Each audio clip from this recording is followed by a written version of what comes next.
আরে ভিকি শোনো, দাঁড়াও। আরে দাঁড়াও না,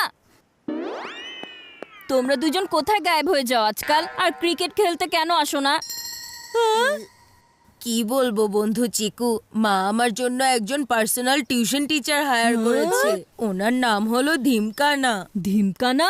উনি যখন থেকে আমাকে পড়ানো শুরু করেছেন না, তখন থেকে আমার জীবনে শুধু একটি জিনিস রয়েছে, পড়া পড়া আর পড়া। ক্রিকেটের কসম, তুমি বুঝতে পেরেছো?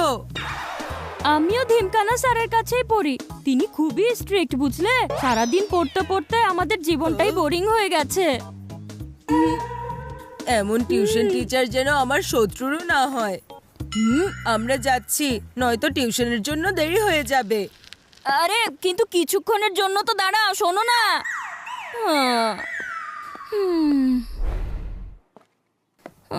ইংলিশে 40, সায়েন্সে 40 আর ম্যাথেও দেখছে 40। এইসব কি বান্টি? কনসিস্টেন্সি মা, আমি প্রত্যেক সাবজেক্টের উপর ইকুয়ালি ইম্পর্টেন্স দিয়েছি, কোনো ভেদাভেদ নেই। বন্ধ করো তোমার এসব ফালতু কথা। পড়াশোনা করে নীল আর্মস্ট্রং মুনে চলে গেছে, আর তুমি তোমার চমকালো জুতা পরে শুধু মুনওয়াকি করতে থাকো। তোমার ছেলেকেও মুনে যেতে হবে মা। এভাবে চলতে থাকলে আমি তো দিনের বেলাও তারা দেখতে পাবো। আগুন তো লেগে গেছে চিকু, এখন শুধু তোমাকে একটু ঘি ঢালতে হবে। মা, আমি ভাবছিলাম যে বান্টির জন্য বাড়িতে একজন পার্সোনাল টিউশন টিচার রেখে দেওয়া যেতে পারে। আরে সেটা তো আমিও কবে থেকে ভাবছি, কিন্তু রাগী টিচার না পেলে তো ভালো হবে না, তাই না? আরে আমি খুবই ভালো একজন টিচারের ব্যাপারে জানতে পেরেছি, ধিমকানা স্যার। আমাদের ভিকি আর সোনু ওনার কাছেই পড়ে। এই চিকু চচ্চড়ি, এটা আমার পার্সোনাল ব্যাপার, তুমি কেন মাঝখানে কথা বলছো? তোমাকে কেউ কিছু জিজ্ঞেস করেছে নাকি? চুপ করো বান্টি। হ্যাঁ চিকু, তুমি কি বলছিলে? পড়ালেখায় খুব ফাঁকিবাজ ছিল ওরা দুজন, একদম আমাদের বান্টির মতন। কিন্তু এখন তো ক্লাসের টপ 10 স্টুডেন্টস এর মধ্যে নাম আছে ওদের। হ্যাঁ, সত্যি বলছো? আমি পড়তে চাই না ওই ধিমকানা স্যারের কাছে। তোমার কাছে কি কে জিজ্ঞেস করেছে? চিকু, তুমি আজকেই ডেকে নাও ধিমকানা স্যারকে।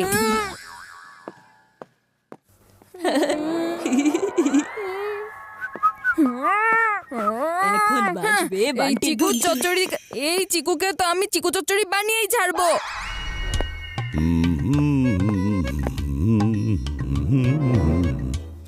এখন থেকে আমাদের বান্টি আপনার দায়িত্বে স্যার। আমি তো বলতে বলতে বিরক্ত হয়ে গেছি, কিন্তু পড়ার নামই নেয় না এই ছেলে। আপনি টেনশন করবেন না মিসেস রাজীব। ধিমকানা স্যারের কাছে পড়ে অনেক ফাঁকেবাজ স্টুডেন্ট শুটিং স্টার থেকে সিরিয়াস স্টুডেন্ট হয়ে গেছে। এই বানটিকে তো আমি মাত্র দুদিনেই সেট করে দেব, দেখবেন। মা, তুমি মার্কেটে যাও না, বান্টিকে সামলানোর জন্য। ধিমকানা স্যার তো বাড়িতে আছেনই। হ্যাঁ হ্যাঁ, হ্যাঁ। আমি এখনই বের হচ্ছি। চলো বান্টি, ম্যাথ দিয়ে শুরু করি। বলো 13 into 5 কি হবে? আসলে স্যার এখন মনে পড়ছে না ব্যাপারটা।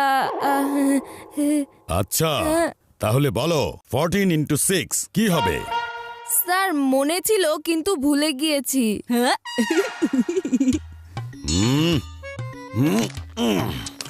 কি ভয় পেয়েছো নাকি? না না স্যার, একদম না। আপনি খুব সুইট ধিমকানা স্যার। তার মানে?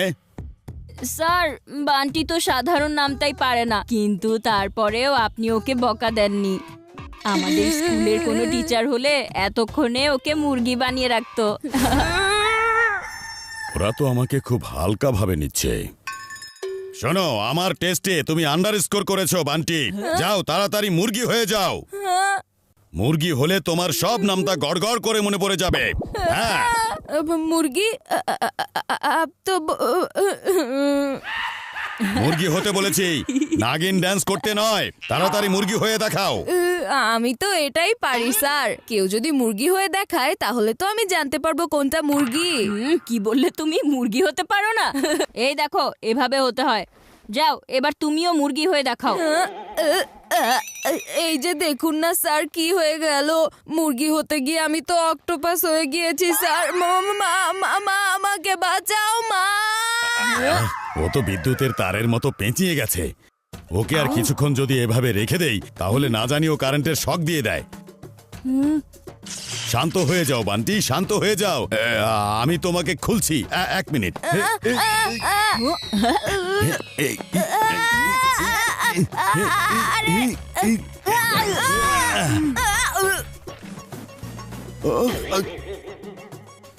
মুরগি বানালাম এই বানরটিকে, আর শাস্তি পাচ্ছি আমি।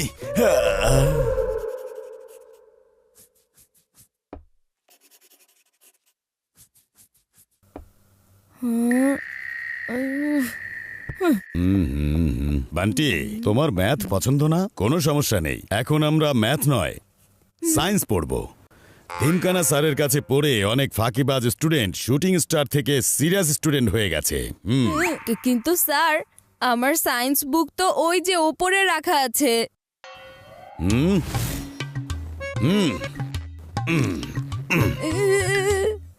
বুকসকে লফটে না, ব্যাগের মধ্যে রাখতে হয়, আন্ডারস্টুড?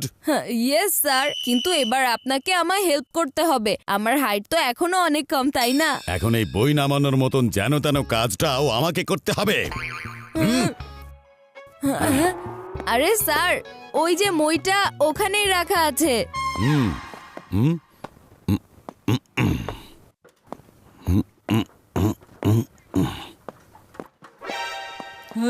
এসব কি হচ্ছে? ধিমকানা স্যার উপর থেকে আমার সায়েন্স বুক নামিয়ে দিচ্ছে। তোমার কি? হ্যাঁ, এই বান্টি নাটক করছে, আপনি ওর কথা বিশ্বাস করবেন না। স্যার, ওখানে কোনো সায়েন্স বুক টুক নেই। আমি আপনাকে কেন মিথ্যে কথা বলবো স্যার? তাছাড়া সায়েন্স তো আমার ফেভারিট সাবজেক্ট। ও অনেক বড় মিথ্যাবাদী। স্যার, ওর তো কোনো ফেভারিট সাবজেক্টই নেই, আর সায়েন্সে তো অনেক কষ্টে ওর মাত্র 40 মার্কস এসেছে।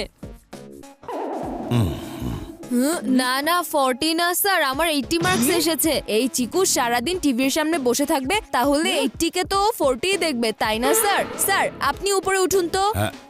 হ্যাঁ, ঠিক আছে। বান্টির প্ল্যানকে ফেল করানোর একটাই উপায় আছে। আরে সাবধানে স্যার, মা বলছিল কালকে ওখানে ইঁদুর দেখেছিল। কি ইঁদুর? ওরে বাবা রে, পড়ে গেলাম। ও নো। আচ্ছা, তাহলে বলো, what is focus point? Bangla. এটা তুমি কি বলছো? এটাই বলছি স্যার, যে আমাদের সায়েন্স বাদ দিয়ে এখন বাংলায় ফোকাস করা উচিত। আমি আপনাকে বলতেই ভুলে গিয়েছিলাম, সায়েন্সের আগে আমার বাংলা এক্সাম আছে স্যার। হ্যাঁ, ঠিক আছে। এখন আমরা সায়েন্স না, এখন আমরা বাংলা সাবজেক্ট পড়ব। এই ধিমকানা স্যারের কাছে পড়ে অনেক ফাঁকিবাজ স্টুডেন্ট শুটিং স্টার হয়ে গেছে। এই ধিমকানা স্যারের ওপর তো আমার সকল প্রকার ফাঁকিবাজি ট্রিক্স ফেল করে যাচ্ছে। এমন কি করতে পারি যেন উনি এখান থেকে পালিয়ে যান? আইডিয়া। যে সকল শব্দ বিশেষ্যের পরিবর্তে বসে তাকে সর্বনাম বলে। সর্বনাশ হবে তোমার। আর একবার যদি জেদ করো তাহলে। আন্টি, তুমি কার সাথে কথা বলছো? আরে স্যার, আমি আসলে আমার টেডি বিয়ারের সাথে কথা বলছিলাম। কাল থেকে জেদ ধরে বসে আছে যে চকলেট চাই, চকলেট চাই, চকলেট চাই। এখন আপনি বলুন স্যার, প্রতিদিন যদি চকলেট খায় তাহলে ওর দাঁত নষ্ট হয়ে যাবে না? বান্টি, বাংলা পড়ায় মন দাও। Okay sir. তাহলে বলো, সর্বনাম কাকে বলে? বান্টি, কি হয়েছে? কোন ব্যাপারে এত জোরে জোরে হাসছো তুমি? স্যার, ওই যে একজন লাফিং মূর্তি আছে না, উনি এমন স্টুপিড একটা জোক বলেছিল, সেটা শুনলে আপনারও হাসতে হাসতে পেটে খিল ধরে যাবে। এই ছেলে এখনো আমার নাগালে আসেনি। যতক্ষণ পর্যন্ত ও আমার নাগালে না আসবে ততক্ষণ পর্যন্ত ওকে আমি পড়াতে পারবো না। আমাকে এখান থেকে বের হতে হবে। আপনি কোথায় যাচ্ছেন স্যার? এখনো তো ক্লাস শেষই হয়নি। কিন্তু আমার ধৈর্য শেষ হয়ে গেছে। কিন্তু আপনিই তো বলেছিলেন ধিমকানা স্যারের কাছে পড়ে অনেক ফাঁকিবাজ স্টুডেন্ট শুটিং স্টার থেকে সিরিয়াস স্টুডেন্ট হয়ে গেছে। বাকিরা হতে পারবে, কিন্তু তোমার ভাই নয়। সে কখনো টেডি বিয়ারের সাথে কথা বলে, তো কখনো লাফিং মূর্তির সঙ্গে। আমি ওকে পড়াতে পারবো না। হ্যাঁ স্যার, এসব তো নাটক। স্যার, যদি আপনি আমার ভাইকে না পড়ান তাহলে তো ফেল করবে স্যার। আরে ওকে পড়ালে আমার মাথার ব্রেক ফেল হয়ে যাবে। আমার শুধু এখান থেকে বের হতে হবে। এই ধিমকানা স্যার এই চিকুর কথায় আটকে যাওয়ার আগেই আমি এখান থেকে পালিয়ে যাই। এসব কি হচ্ছে? আর স্যার আপনি চলে যাচ্ছেন কেন এখন? আমি ধিমকানা স্যারকে আটকানোর অনেক চেষ্টা করেছি মা, কিন্তু মনে হয় উনি আমাকে আর পড়াতেই চান না। আপনার ছেলেকে আমার মতো কোনো ধিমকানা স্যার পড়াতে পারবে না, ওকে শুধু আপনিই পড়াতে পারবেন। আমি চলে যাচ্ছি। মা, এই বান্টি ওনাকে তাড়িয়েছে। না না মা, উনি অদ্ভুত একটা স্যার ছিলেন। জানি না বেচারা ভিকি সোনু উনাকে কিভাবে সহ্য করে। হ্যাঁ, সেভাবেই যেভাবে আমরা তোমাকে সহ্য করি পাজি বান্টি। এই বান্টিকে পড়ানোর মেগা চ্যালেঞ্জ শেষ পর্যন্তই মেঘাকেই নিতে হবে।